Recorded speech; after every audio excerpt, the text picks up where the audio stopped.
Hey, yo, it's me, Pops Fan Marmalade, and you're watching the Comics-Related Madness Network. Uh-huh. So come get some. CromCon. CromCon.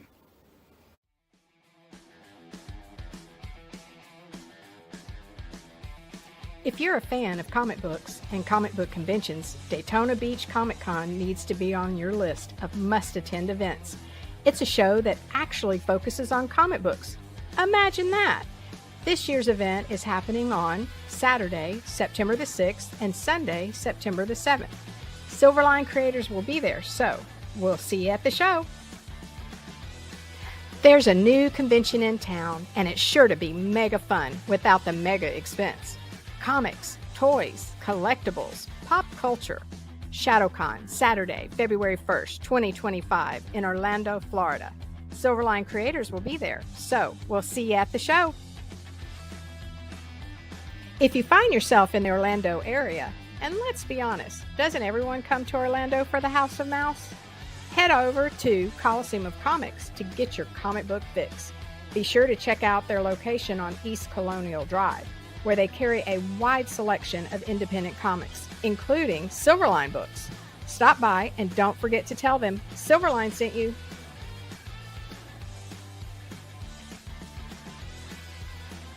Hey, if you're an independent comic creator looking to get your comic printed, look no further than Kablam Digital Printing.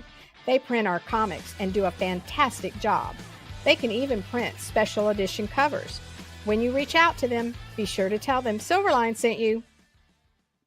Hi, this is Tim TK, host of That Silverline Show on Tuesday. Join us at 11 p.m. Eastern, 8 p.m. Pacific every Tuesday night as we discuss pop culture and the joys of making comics. Hi, I'm Barb Kilber, co-host of Silverline's Wednesday Wham. Join us each Wednesday nights as we discuss comics, literature, movies, and anything else that may catch our attention. I'm Roland Mann, and I host Silverline's Silver Sunday. Join me every Sunday at 8 p.m. Eastern as we make mine Silverline.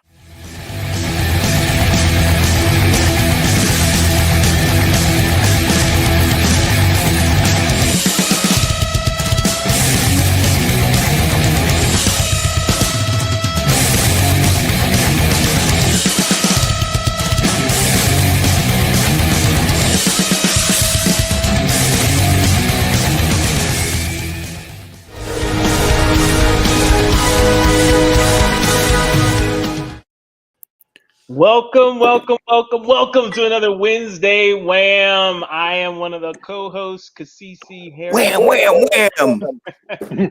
Writer, part-time editor here at Silverline.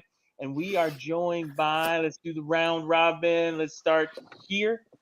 All right. Hey, I am Martin Martonen, and I am the colorist of the wonderful book, Wolf Hunter for Silverline. And we got our crowdfunder done. Woohoo! So book number 2 is going to be made and available. That's exciting and wonderful. So this was the first one. It came with 3 different covers. Whoops, that one's upside down. Hey. So yeah, you got options. A great story, wonderful story. So I color things. I've also lettered comics. I've also colored other comics. I've drawn a couple of little things, working on a couple. And so, yeah, that's what I do on the side, apart from the day job. So, and then down below us, who do we got? We got that guy. Mm-hmm. Yeah, stop poking me.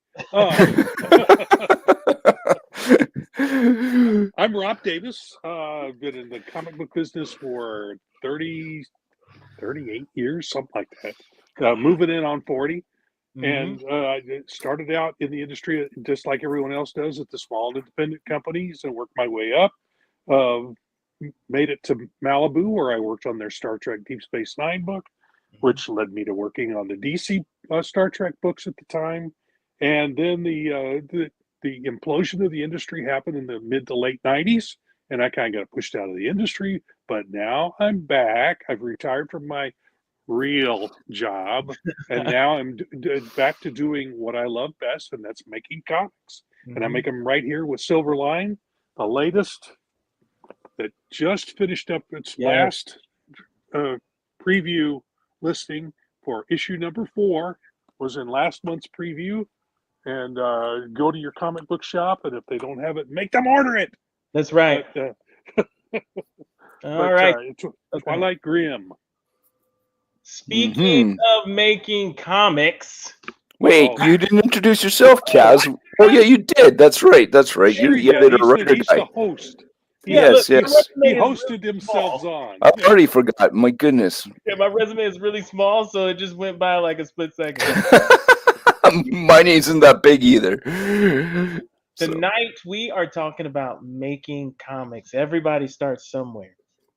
And now more than any time than ever, for the visual storytelling medium as a whole, it's time to get in. Even if we talk about animation, that's becoming more accessible to, the commercial kind of consumer instead of, just these big companies that can produce animation. So if you ever wanted to tell a story visually, now is the time to do it. But that can seem a bit, kablam. Exactly. That makes it a reality. One of our sponsors.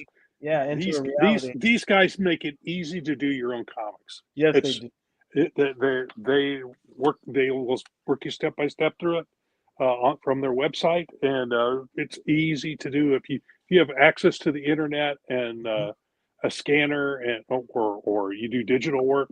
You can do your own comics, man. Yep. And print them, and you can print 1 or 100. Yep. And you can sell. You could actually sell them on Indie Planet too after you've printed them. So exactly. They provide conduit to really jumpstart what you want. I would have killed to have that capability back when I first started 40 years ago. Man, I would love to have done that. I had friends who were writing stories, and I was drawing them to try and get my skills up. And there were a couple of times where we had a pretty cool story.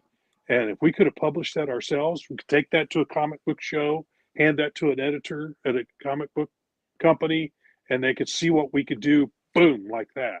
So you can. The process easy. But the process from a distance, though, can seem pretty intimidating, right? Yep. Because yes. So what I want to do. So this show is not going to be what makes a great story. This is not that show. There'll probably be future shows that kind of talk about what goes into good storytelling and all that. This show is simply going to give you advice to take an idea that you have and turn that into a visual product, right? It's the bare bones kind of these are the elements type deal. And then a special treat we have, we're going to actually take an example of that for one panel. And over the course of this month, you're going to see us pick one today that we're going to do. And then the last show of the month, last Wednesday wham of the month, will show you the finished product and how we got to that point. So now, go ahead, Aaron. So Cassisi, now I thought just popped into my head.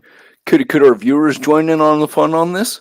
I would be interested. Absolutely. So we're going to go over the scenarios. I'm interested to hear from the viewers which panel they would want to see brought to life, right? Ultimately, we're going to pick one, but it'd be interesting to see which one, you would want to see brought to life and why. What makes that particular panel choice interesting to you versus another one, or why were all of them interesting, or why were none of them interesting and they're all bogus, right? So we want to hear from you, and we'll read them out loud just in case you're not viewing it and you're listening. So we'll read it to you as well.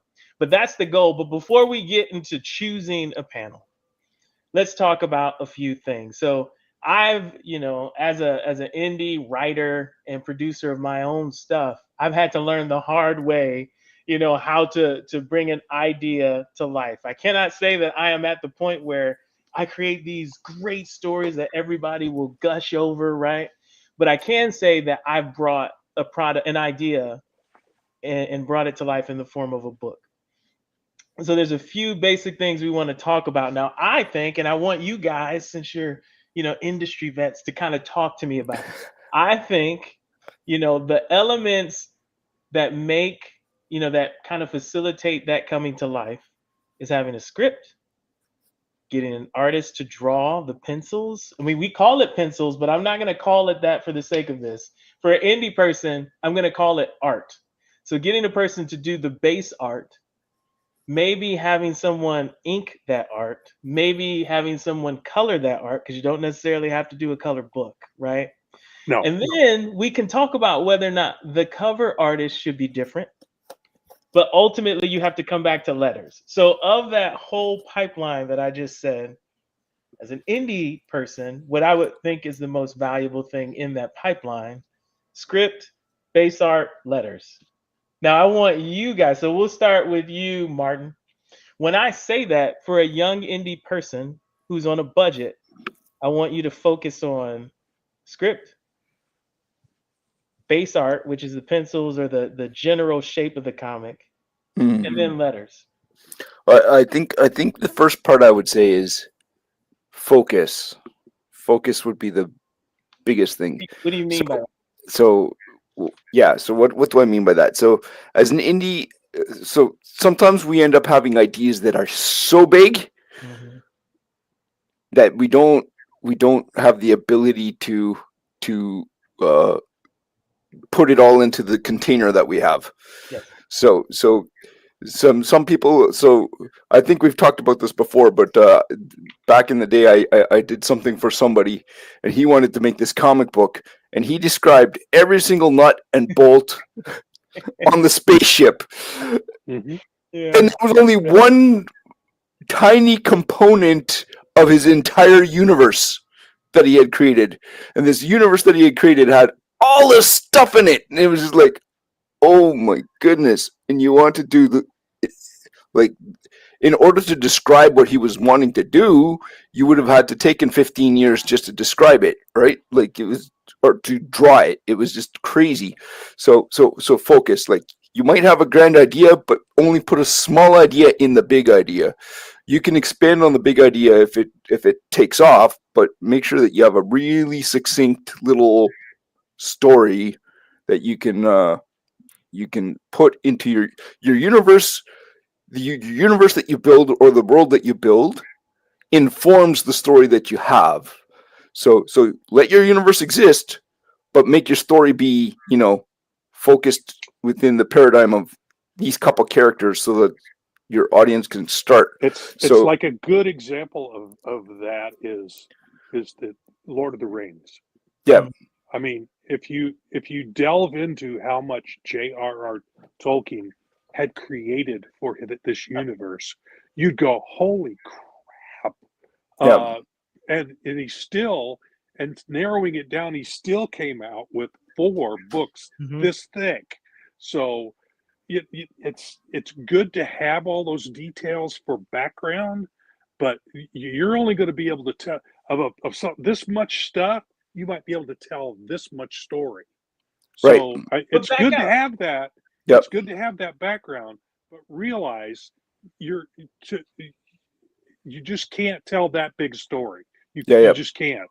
It'll overwhelm people. Back out of the story. So we're not even. But you can that's a good story or a bad story. And I actually, to the young indie person who's just trying to do it, I would say even focus on how good your story is. Just realize it's gonna be crappy. Like your first one's gonna be crappy. Right.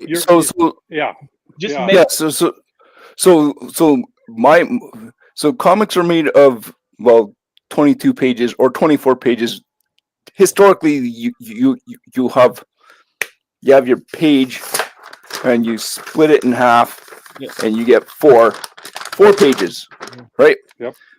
So start with a short story, 4 to 8 pages. 4 to 8 pages. Can you get character from point A to point B? Can you get them from your first page to the last page, from the first panel to the last panel? Can you get them there? And it doesn't have to be exciting. It doesn't have to no. It just tell a story, sell a sequence. Again, get somebody from point A to point B. Yep. And just make the key. And I can't stress this enough. The key is successfully make one. Meaning it could even be 2 pages. We live in a web world now, so that whole even page thing. If you're not trying to print, don't even worry about that. But if you are trying to print, you need to know that you need even pages, right? And the exception is if you do like a 1-page kind of shot, and that's hard to tell a story on one page. But maybe you can do it, right? It's done. It's been done. Yeah. So I mean, it's possible. I would just say, Uh-huh. hey, make the thing. It's gonna just get the nerves out the way. It's gonna be bad. The key here is to get reps in making the product, because when you can Oh, make the I product, won't even show you my early stuff. I'll show you all mine. It's Mine are horrible. bad. Yeah, It mine are is horrible. bad.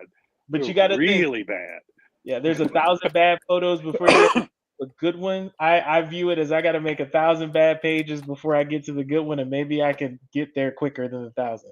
So make the thing. So that's why I want to back out from the story, because I know we've been talking about that. Mhm. When I say to you, hey, I think it's important for a beginner to focus on the script or the base of the story, right? Whatever that is, then getting someone to draw that, to visually bring that to life. I'm saying, hey, you may not have the budget for colors, you may not have the budget for ink, right? But you do need it to be lettered. How do you guys feel about that for initial advice? Or do you think that nope, those are all disciplines that really bring the book to life, and if you're going to do it, you need to do those things? Hmm. To get started, you can hand letter it. I mean, you Mhm. can Yeah. just, and you can do that. You can do all. You can ink it with a ballpoint pen if Mhm. it comes to that, and Mhm. letter it with a ballpoint pen or a felt tip pen. It's just a matter. Just make it. I mean, Mhm. the first stuff I did when I was a kid, I did it all with ballpoint pens on paper that I folded, just like he's talking about. Mhm. The early stories I did, which were just pastiches of Marvel books. I had my own Iron Man character and my Captain America Mhm. character and my Thor character. I was just copying what they were doing and telling really bad stories, but I But was trying to tell a story. So, and I learned, yeah, that there's more to this than I thought. Mhm. This is harder than I thought. This don't happen by magic. You Yep. have to And you work got to at it. work through it. And you got to work Yeah, through it, right? yeah. Like, and if you never hit those barriers, you're really not going to make anything good eventually, because you've never experienced the hurdle. You've never Yeah, polished the if dirt. if you're not failing, you're not learning. Yeah. Really, that's what learning is. Yeah, you don't 1+1 doesn't make sense. Yeah, it takes Mhm. you a while to get into the math thing. 1+1, bring one when. Oh yeah, that's two. So, but it takes a process to get to that point where you could do it without even thinking about it anymore. Mhm. So So let me I think well, I was just going to touch on what is the most important. Well, I think comics is ultimately a visual medium. I mean, Yep. there has been some guys that have done comics where they decided to pull out all the images and then just do like the word balloons. Mm. But Yeah. Yeah. and I had that thought too, and then I actually read one and I was like, oh, Yeah, could carry a whole that's a really lackluster experience. So it's kind of like, yeah, the imagination comic that you make up yourself because There, you got the there text. was, Maybe you can draw it yourself, but okay. I So forget the name of the book, but there was a book by a guy, and he drew stick figures. yes, Mhm. well, there's I forget- KCD. I KCD forget is the name of the stick book, figures. Yeah, Yeah, but it's just stick figures. yeah. But it's very, very expressive stick figures, but Right. still, it's Yeah. just stick figures. Yeah. But it was incredibly fun to read. Right. So at least in a very rudimentary way, map out your story as Mhm. clearly as you can with whatever tools you have, and just make sure every panel that you create or every page that you create is clear. A, B, C, D. Like if you look at it and you go, oh, I don't even know what's going on my own page. Well, then go back and do it again. But Well, I'm for the beginner though, and I you do have a point, right? So if you were trying to bridge out to go, hey, I want to produce something mhm, that will love, you need to have that sensibility, right? mhm. It's really telling a story. Am I drawing the reader to where I want on the page? Am I making them turn the page, right? Those are sensibilities that you can develop with time. And the way you do that, your kung fu is going to be different than my kung fu to do that, right? That's something that is practiced. Wax on, wax off. Right. Wax But on, wax off. Yeah. I think what happens is the paralysis by analysis thing where you're Yes. like, is Yes. this good enough? And if you keep asking yourself, is it good enough? You will never make the thing. Yes. Yes. So sometimes just do it. Yeah. Yep. For the Well, beginner, especially for the beginner, right? Yeah. Do it. Right. And Yeah. Speaking. Well, go I ahead. had this thought earlier in the week about something else entirely, but it strikes me as it's appropriate here too, is that success is finding the proper balance between total paranoia and overconfidence. Am I wrong? Yeah, you're right. Success- You're right. Yeah. Success is finding that balance between overconfidence and total paranoia that paralyzes you from doing anything. Because otherwise, if you worry too much about what you got to do, you're gonna stay in bed all morning going, I can't do this. It's overwhelming. You will I'm never gonna get, if you worry about, you're gonna get, I'm gonna step out that door and some idiot's gonna come by with his car and run me down just as I step out onto the sidewalk. You can worry about all this stuff. Yep. You got to find that balance between overconfidence, which is, I'm the greatest in the world. Nobody's the greatest in the world. No. So, there's different variations of it. But so there's that, and then there's that paranoia. Find that sweet spot in the middle for yourself. Yep. And the thing is, as you go along, you'll shift from one side to the other. You'll never be exactly in the middle. You'll be shifting all over the place. So this is where I make my confession. Make mistakes. Yeah. This is where I make my confession that is even us pros have that problem, because that's what I ran. That's what I ran into on the last issue of Wolf Hunter 2. Is I just had so many different ways I could go with the colors. I got stuck. Right. I just and I mean, there was a certain point in time when I just had to bite the bullet and just do it. Right. Yeah. So I know how to do it. It was just So it's knowing that just go, just good enough. Start and run. Yeah. This is good enough for And what I'm doing right now. Here's the other thing, and we'll move on after this. But here's the other thing that I want the beginner to understand, right? In order for you to make the thing, don't ever. I mean, it's good to have role models and a standard that you place, but don't ever think that your success is based on producing the exact same thing that someone else produced. So you shouldn't, don't compare yourself to Neil Gaiman. No. That's not what you're doing, right? You're trying to make the best thing that is yours. Yes. And as long as you are operating in that and iterating on that and improving on your style, you are making progress, and you should make the thing, right? And it's okay to do a little copying early on, to learn. If you're not going to pass it off entirely as your own. I created this, out of thin air. If this is my original idea. Yeah.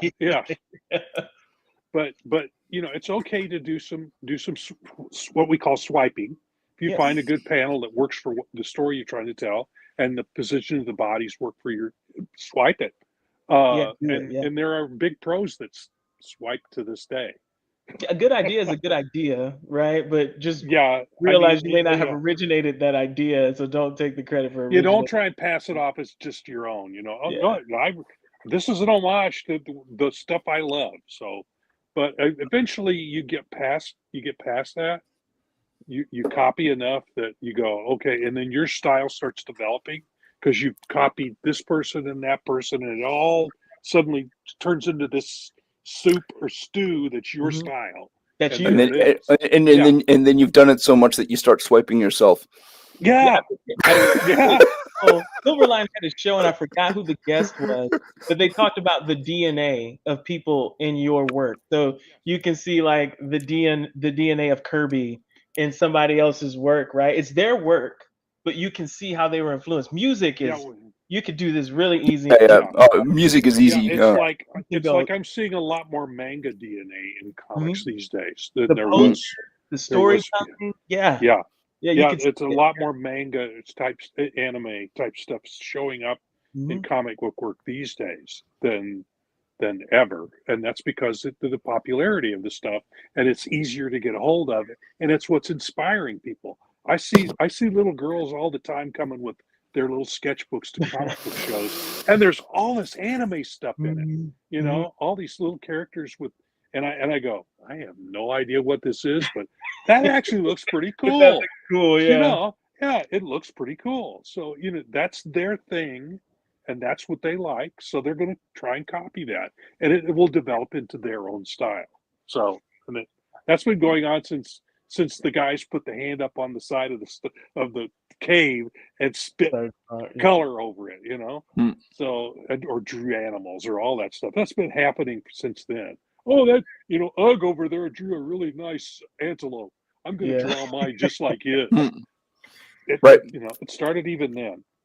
So for absolute base, at least have a basic script. It can be just like 24 lines of what happens on each page. Basic script, rudimentary drawings that tell the story. Yep. And you can either roughly write out your letters onto the page, or figure out how to get it onto your computer so you can letter it. That's base. That's about it. That's base. And there are plenty of places where you can get, if you have a computer and you have the ability to do some of the stuff, to make the word balloons and stuff. There are free fonts out there that are comic book fonts. What is it, Blambot? Yeah. Blambot is Blambot. one of the best sources for that. I have a bunch of their fonts. Yes, absolutely. Use them. Yeah. And I've paid, but you can also and buy them. I bought several from Comic Craft that are just they're really kick ass fonts that they've got. So, but Blambot and Comic Craft, but you can find them free. So yeah. And then if you want a free comic software, Krita, you can download that and get cranking in that space. All right. So, let's take this pro. So we got there. We said that, hey, base, you need some form of a story, whether that's a script, you need some form of art, that brings that script to life. And then you need the letter so that people understand the dialogue that's happening in the story, or whatever actions you want to show in the story. So if you have that, now we want to talk about, and I'm interested to hear your guys' perspective on this. As a indie creator, one of the lessons I really had to learn is about, and I'm a writer, so I don't know how to draw, right? And I don't want to spend the years to do that right now. So I know that there's people who have already spent years doing that, and I want to find those people who can help bring that to life. Now, the pitfalls that I run into are a couple, right? If they're a really good artist, they're probably charging something that you cannot, as an indie creator, afford, right? Most people don't want to work for free, and I don't want them to work for free. I want to pay them for their time because they're doing a thing. But finding an artist who, A, will not burn out on your project, right? B, who is willing to take it at a rate, and C, who is not scamming you. And I want to harp on that last one, because especially now with AI, before they had to do something, right? Like, so if an artist agreed to take it, they had to do something. They may not complete your stuff, right? They may choose to bow out when you're on page like 3, and they may not choose. And that happens. Yep, it happened to me. Happens. Like, you're on page 4 of the 23-page script. I like your art, but now you don't want to do it anymore. I have to scrap. I chose to scrap those so I could have a consistent art style. But that's money I already paid and lost, right? Yeah. So you got to deal with that. But now with AI, people can tell you they're an artist, and you can give them a concept. But instead of them actually producing it, what they do is sell you. It's illegal. They sell you. They put your stuff in an AI generator, prompt it, and then give it to you. Like, especially if you're just asking for character concepts, man, you have to watch out for that. And the other thing to watch out for is people will try and tell you they're the artist, but they're stealing other people's work. And then they sell it to you, and you don't know because you haven't done like a deep dive. You're being open. You're like, oh, this is their creation of what I'm asking, when really Nope, that's from somebody's portfolio in China that they stole the thing from. So you really have to use reverse image search. When you're vetting your artist, make them show you a portfolio. Yeah. And one of the best things is to see if they've completed an entire story. That's another thing. Yeah. It's easier to know that they can finish something if they've actually finished something. Yeah. That's why diplomas are so important to certain businesses. You've at least gone to school and finished. You know? That's the other part of that is, if you do find somebody that is what I'm going to say is the word relatively reliable, because there's people who have stuff that's happening in their lives and they have to do this on the side, right? So if you find somebody who's relatively reliable and you need to keep them and you want to keep them, then the one thing you would have to make sure that you do is you have the communication up front as to what are the expectations from you, what are their expectations, and then also, actually, one of the key things you can ask is what can I do to keep you motivated, right? Because if the artist is left in the dark and is floating around, and he doesn't have the little prompt or the little things that kind of keep him driven, then he kind of just like, well, okay, well, whatever, I'm going to just drop it off into space, and then they forget about it, right? And then they realize, oh, life has gotten in the way, and then I can't actually tackle this project anymore because, it's just stuff has gotten in the way, and they lose the motivation on it. So that could be a flip side of it. So that would be setting expectations is one of the key things, and then making sure the communication is existing in order to keep that guy, like, all right, awesome, thanks for the work, just kind of the encouragement and the whole kind of but yeah, there is the other side of it too, where you sometimes do have to cut your losses. So that's something to keep in mind. And the more that it's joint, the more that the artist is free to have some input as well. More that they're probably going to be engaged with your project. If you just go, it is that way, and if you don't envision it the way that I do, I'm going to keep sending you back to do the same image over and over with things I didn't even tell you the first time. Like, if that is the MO, then you're gonna lose the art. You would lose me, and I'm not even going to draw. Bye. Right? The first revision, cool. Right. Second revision, what?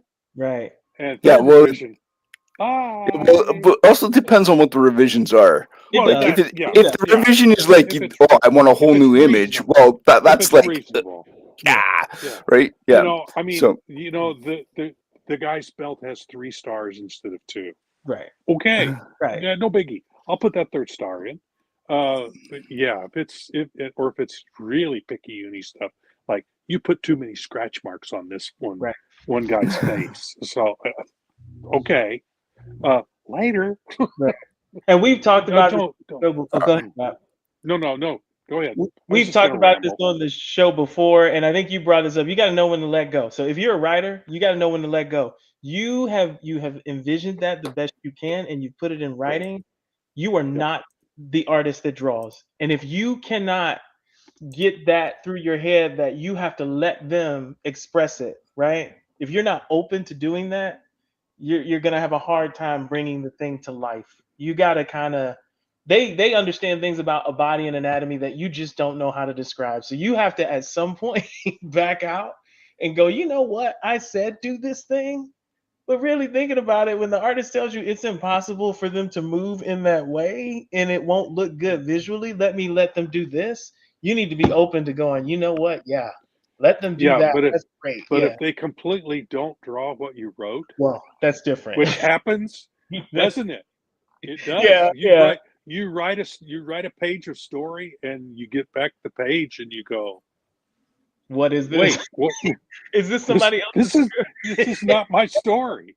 I mean, this is not what I wrote at all. Yeah. Well, this is cooler.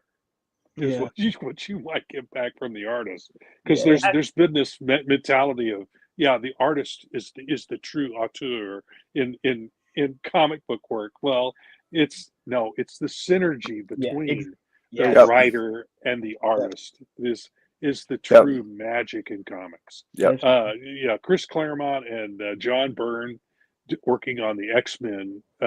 Those men were at each other all the time, Mhm. but the work that they did was just Top gorgeous. Yeah, it was top notch. It was top of the top level. But notch. yeah, but so it's that synergy. It's this joining that makes something new. Yeah. Uh-oh, Martin, what are you putting up there? I'm seeing something in the Uh-oh. uh-oh. He's putting in something in the queue. Uh-oh. Yeah, Okay. talk about first books, trying to put yourself out there and just making the thing. This was the first thing I'd ever written, right? And I knew going into it, this is probably not a great story, right? But I'm gonna put it out there because I need to understand how to bring it to life. So this was the first book I'd ever. Well, you got some nice artwork. Yeah, so and again, trying to find an artist, you'd have to understand how many artists I went through to actually find an artist to complete the story, right? But at the same time, this particular artist was willing to invest in this story with me, and he taught me a lot of things, right? Like what you're describing, I'm gonna have to make that 2 pages, right? So how do you adjust your story to accommodate that? It's the first time I'd ever lettered something, and for all those writers out there, I suggest you learn how to letter because you could have more flexibility depending on what the artwork is that you get back. You may have to kind of adjust things to that. So Well, Yeah. there's writers tend to write lots of words, yeah, and just looking at those 2 pages, look how few words are in those balloons. There aren't that many, yeah, and that's good. You don't want the words to kind of overwhelm. I think in some cases you could add more, but yeah, you don't want to overwhelm the artwork with all the letters. So, that's but actually a pretty good balance there. yeah, this is one of those things. You got to put yourself out there, do the thing, make the thing, keep making the thing. So with each iteration of you making the thing, it gets better and better and better. All right, Yeah, so you we talked. by Oh, your go ahead. mistakes. Yep, the Yep. working And you'll have a working ton out of your them. mistakes. Oh, if you You'll have don't, you're not. Like I said, if you're not making mistakes, you're not learning. Right. So another thing that you probably learned was one major action per panel. You could have 2, but those 2 have to be very distinct and not. Yes, Yeah. right. But usually one. Well, when I say one major action, as in one major thing that's going through the panel, you can't have unless you're George Perez, then you can have a billion things And you happen in have a panel. and you have a 2-page spread to work with. Yes. So, but yeah. So you have to have a panel to start, right? Yeah, and then so we're gonna get into that. So we talked about. I just want to sum up some things we talked about. Okay, base thing. If you want to make comics, have some form of a story that you want to express in art, you need to find an artist to do that. If you are not the artist, right?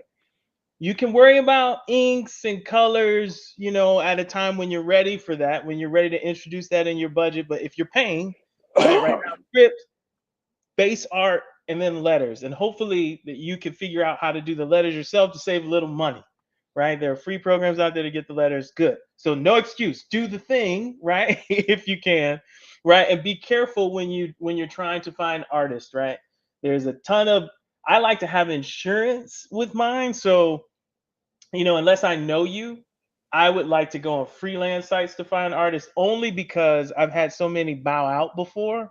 It's good to have that layer in between to where if they do something in like a bad favor or ill will or they do something kind of shady, there's that extra layer of insurance to go, hey, they didn't do the thing that they agreed to do. I want my money back. You could do that if you have like a freelance site. You can't necessarily do that if you're working straight with the person. So just be cognizant of that, right? If they have a history of producing, it's safer to work directly with the person. If you aren't sure, maybe you want a buffer in between. So just keep that in mind when you're trying to pay and you don't have a lot of money. You need to make sure that you're going to get your money's worth. So do your homework. You should sit down with them and figure out, okay, I'm going to pay you when you get me so many pages, or I'll pay you each page that you complete, and when you get the book done, I'll give you a bonus at the end to Yeah. give them some incentive to make it all the way through. I mean, you can work that out with your artist, but that's one way to do it. But it depends on the artist too. I mean, It does. you might find somebody who's just trying to break into the industry and is trying to learn like you are, and we're pretty cheap, Yeah. but they're still pretty good. Some people, I Or- mean, Yeah, maybe don't just land don't with the right expect person. that. And you Don't shouldn't. expect that. No, don't expect somebody. Oh, well, this is going to be a back end deal. We're going to make all this money from all these royalties from selling the book, and no, that's not how it works. Artists have to, writers have to buy, electricity to run their computer with, print their paper to print their stuff out on. Artists are going to need a program, or they're going to need paper and pen and inks and all that stuff. So it's their expenses. Yep. I always say try to appreciate a person's time, right? And the way that you would expect that to be appreciated in most people's world is I work and you compensate me, right? So don't that is not something that is unreasonable. Don't expect everybody to just give you something for free, and appreciate what they're doing. Now you may not have megabucks, but if you can appreciate in some way, you should, because that's a valuable thing. And then as you progress and get bigger and bigger and do bigger and better things, you can kind of raise that level of appreciation. All right. Okay. So we're about to, any more thoughts before we move into choosing a panel? So what we're going to do now, for folks who are listening and who are watching, again, this month we're going to take a panel, right, from the script. We're going to select which one we want out of 3, and then we're going to bring that thing to life using the process. Now, we are lucky enough to have a writer, someone who does the base art, someone who can color, someone who can ink, someone who can letter. Like, we have that on the show, and we kind of want to show you that process. So we're going to go through. I'm interested to hear from a viewer's perspective or a listener's perspective. He said, what y'all gonna do? We're about to show you. We're from a listener and a viewer's perspective. Just in time. Right. We're gonna kind of show you, and we're gonna read out. Sorry, we're gonna read out each of the choices, so you can kind of decide for yourself. And I want to know, okay? The first one. Now, again, these are panels, so you're not going to get the whole story of the comic. We're just looking at the panel, and we'll go through things that we like about it, things that we don't, things that we wish we would have seen in it, right? So boom. Okay. So this is the first choice. Now I'm going to read it. I know people who are looking can read, but I'm going to read it for the folks on the. Because there are some that are just listening. Yeah. So this is, I put the setting as Reapers. It's a book I wrote. That would be something that would be significant to a person who would know. But normally you would describe out, the kind of era of the book and all that good stuff. But panel X, normally be 1 through whatever. Panel X is a low angle shot. A full moon shines down on Gavin Whitley, and I provided a reference for him, in his giant dire wolf form. His fur is a deep brown with gray tips and gray stripes. He stands in the center of a circular park, and I provided a reference for that. So a circular park clearance, ready to pounce. The bushes that surround the grass-filled circle parts in several places as smaller dire wolves, various colors and fur markings, make their way onto the battlefield to support Gavin. They stare across the clearing, fangs and claws bare, at David Mancia, who's 23, and he's actually the origin of the camera angle.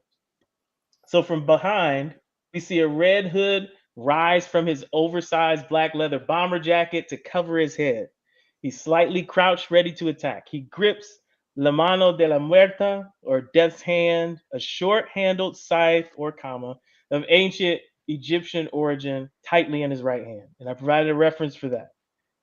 Okay, so the dialogue is from Gavin Whitley. You see it now, boy, don't you? This is how you die. And then Oscar, who is really David, I changed his name.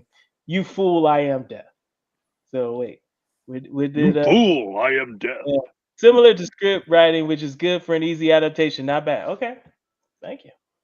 All right, so we'll start with Rob. What is it about this? Does this attract you? What is it missing things that you would like to see?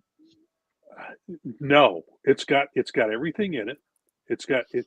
It tells you that it with all the description that you give. It tells you what time of the day it is, or in this case, night, because it includes the moon, Yep. and it's got all these.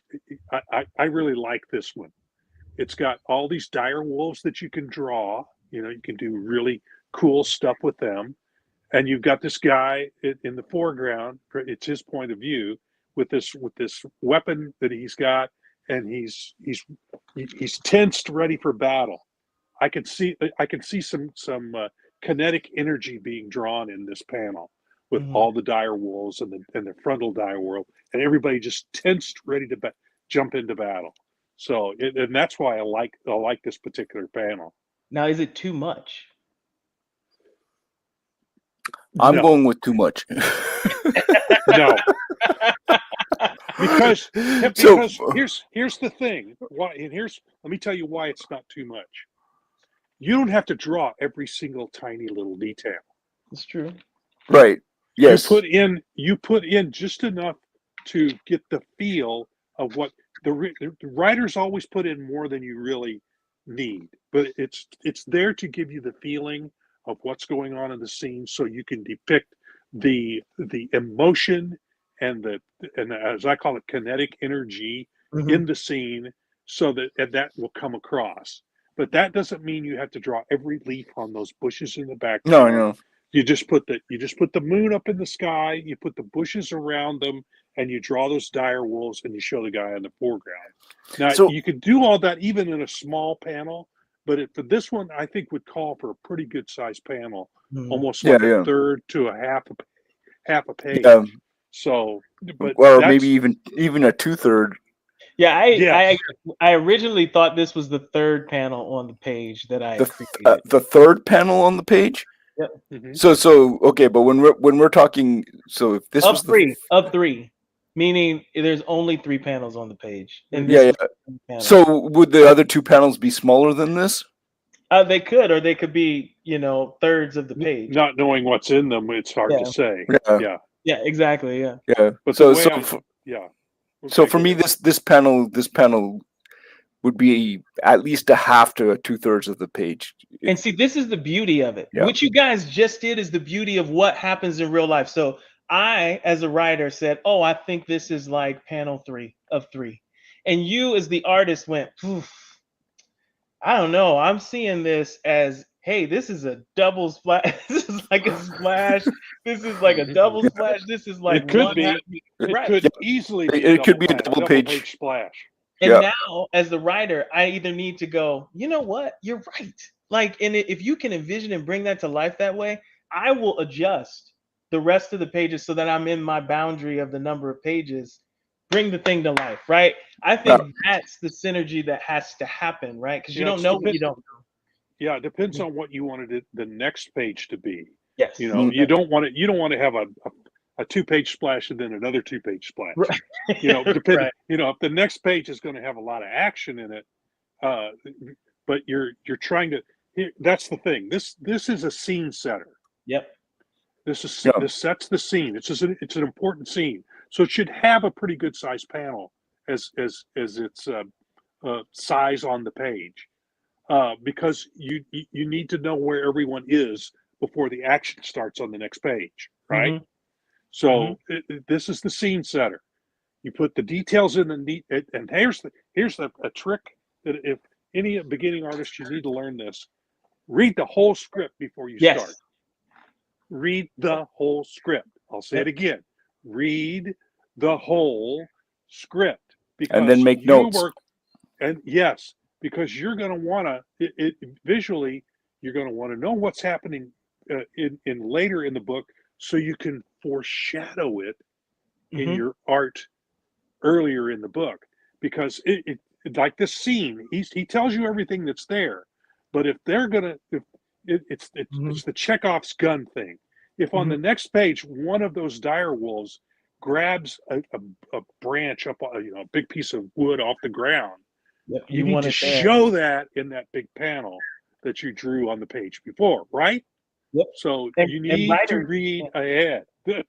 Writers try and have that same sensibility, right? If you know that you want action to progress and you've wrote it a certain way, they got to get to that point. So you may have to go back in your script and go, dang it, I had to pick that thing up. I need to put that thing in the scene.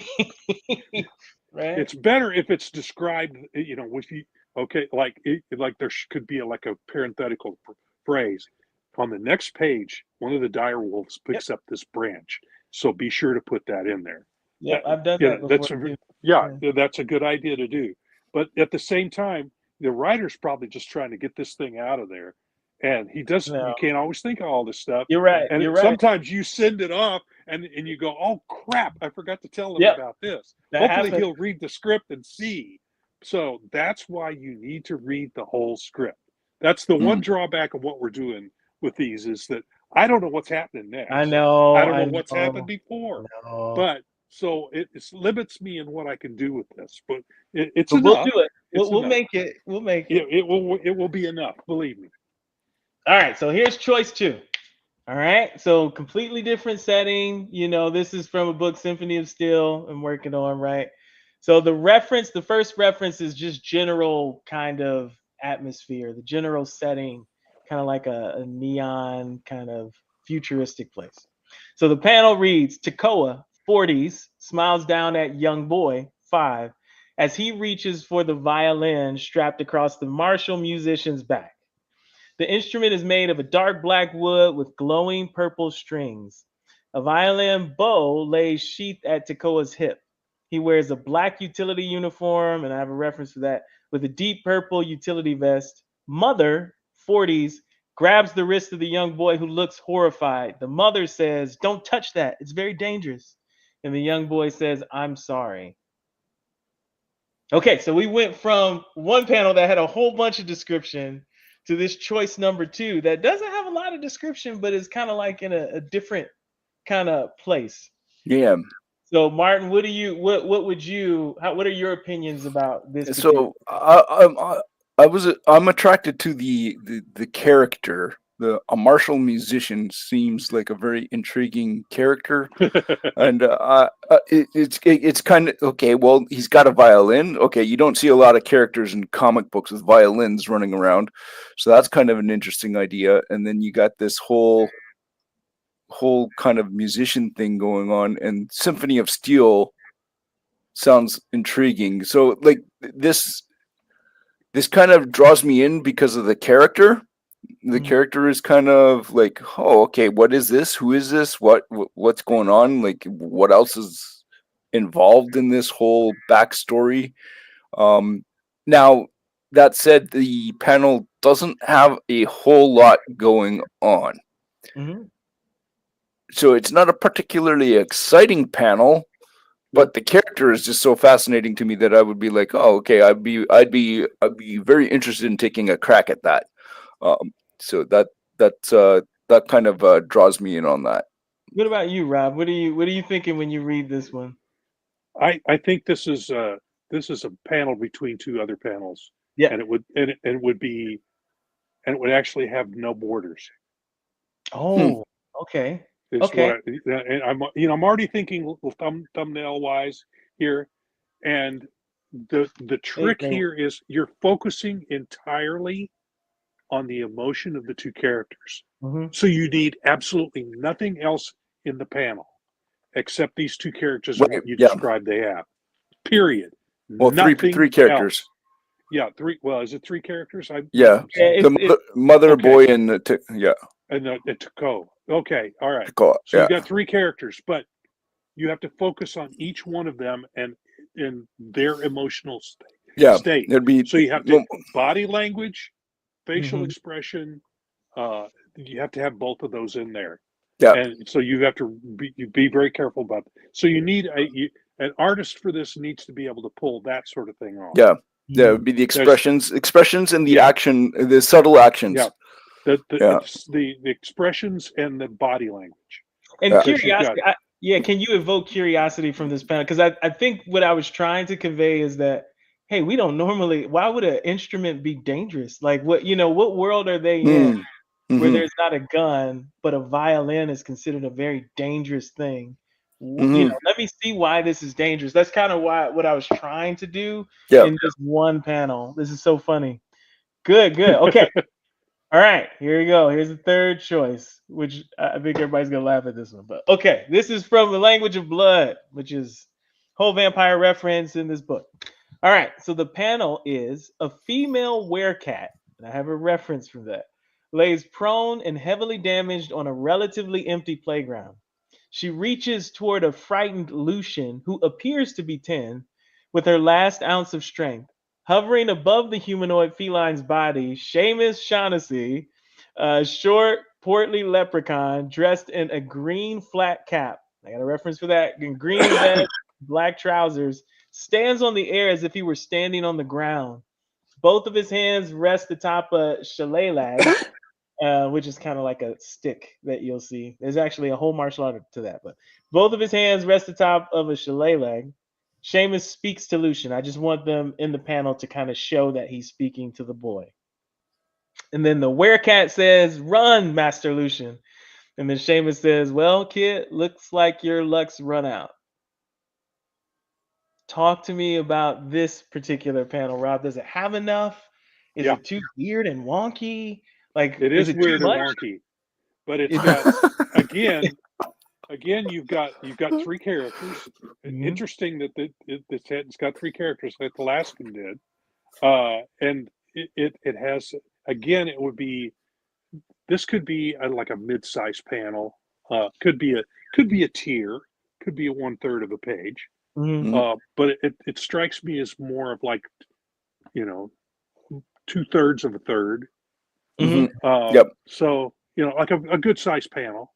Yep. And again, you've got to have the emotion Mhm. of all three characters, and they're different. Each one of them has a different Yep. emotion. They have different body language. Mhm. You've got the kid in the foreground who's probably scared out of his Yep. wits. Yep. You've got the lady laying on the ground who's just about she looks like she's about to expire. Yep. And then you've got this overconfident little fat man floating in midair. So Yeah. you're going so Yeah. he's bound to have overconfidence out the wazoo Yeah. and really staring down at the kid, essentially telling him you're dead. Yep. So Yep. You're yeah, about. Yeah. yeah. Yep. So yeah. So So the line there, her with her last ounce of strength.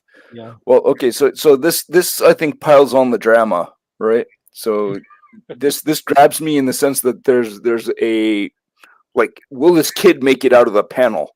Mm-hmm. Yep. Right. So there's a tension here. There's a tension and drama here that's that I don't see in the other two panels that we looked at. So this one seems to be much more. I mean, the first one has. I mean, I am death, right?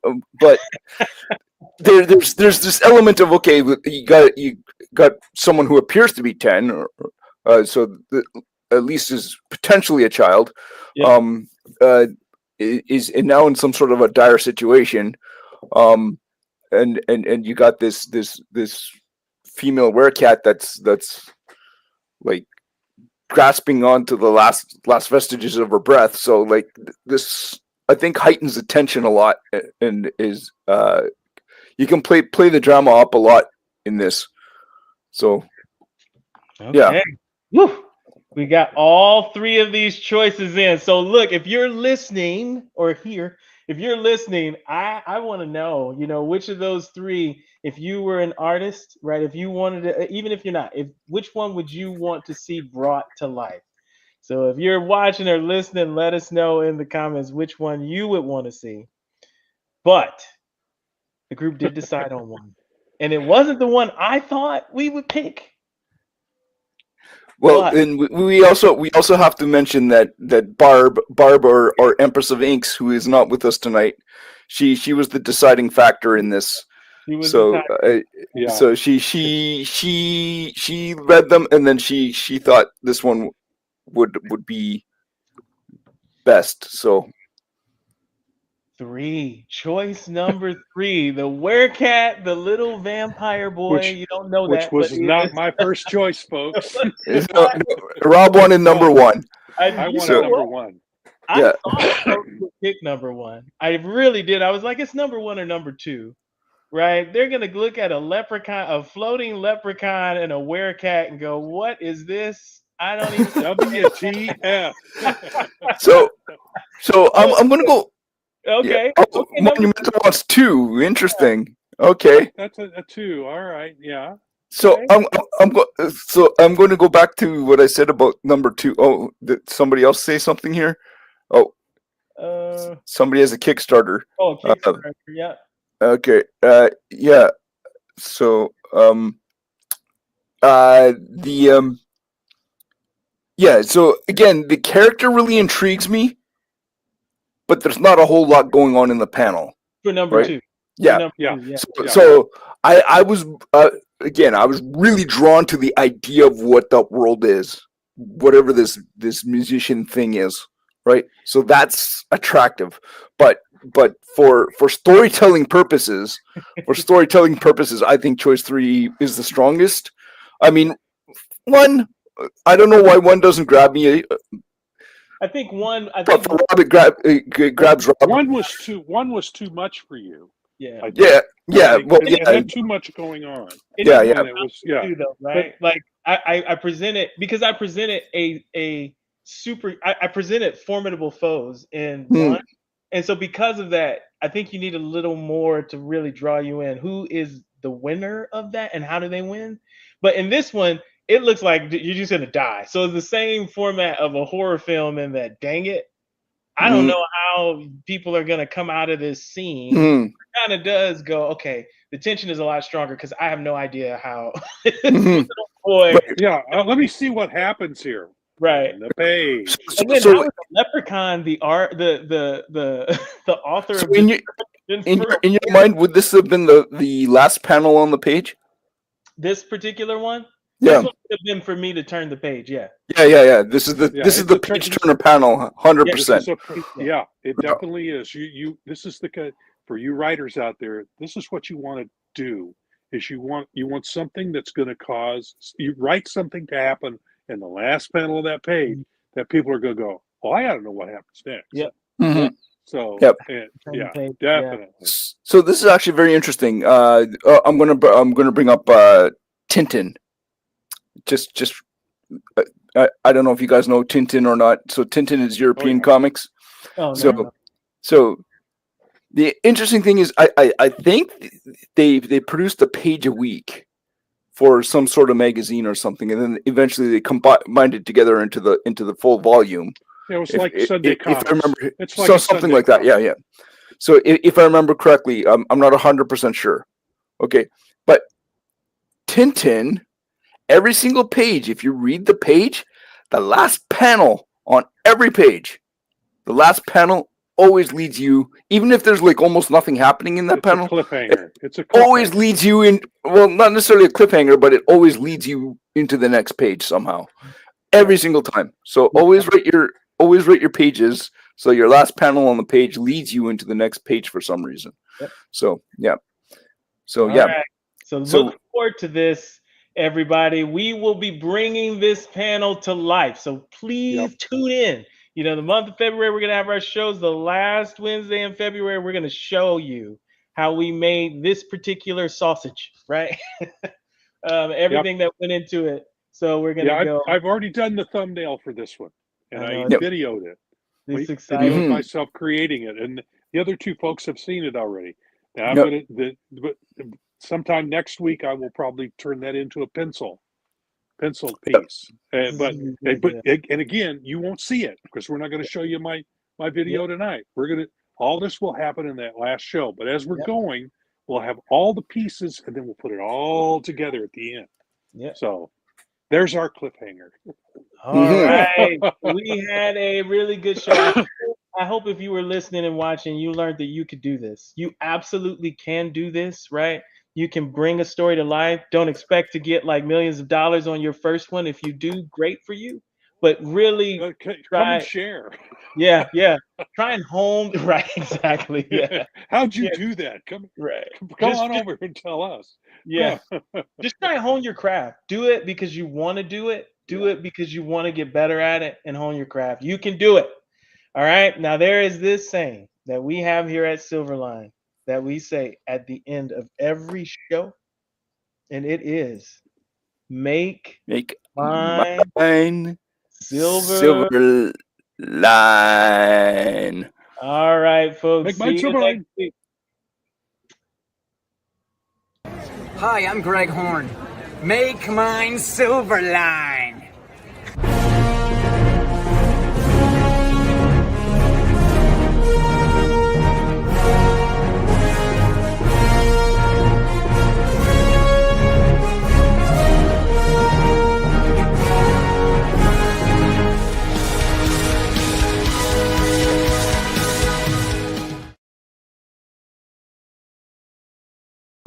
Hi, I'm Greg Horn.